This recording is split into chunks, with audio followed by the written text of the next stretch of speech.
భారత రాజ్యాంగం పట్ల నిజమైన విశ్వాసం విధేయతను చూపుతానని,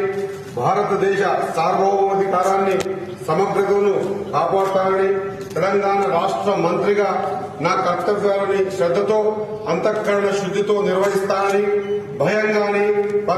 పక్షపాతం గాని రాగద్వేషాలు గాని లేకుండా రాజ్యాంగాన్ని శాసనాలను అనుసరించి ప్రజలందరికీ న్యాయం చేకూరుస్తానని దైవ సాక్షిగా మనస్ఫూర్తిగా ప్రమాణం చేస్తున్నాను అని వాకిడి శ్రీహరి అనే నేను తెలంగాణ రాష్ట్ర మంత్రిగా నా పరిశీలనకు వచ్చిన లేదా నాకు తెలియవచ్చిన ఏ విషయాన్ని నా కర్తవ్యాలను సక్రమంగా నిర్వహించేందుకు అవసరమైన మేరకు తప్ప ప్రత్యక్షంగా గాని పరోక్షంగా గాని ఏ వ్యక్తికి లేదా వ్యక్తులకు తెలియపరచనని లేదా వెల్లడించనని దైవ సాక్షిగా పవిత్ర హృదయంతో ప్రమాణం చేస్తున్నాను.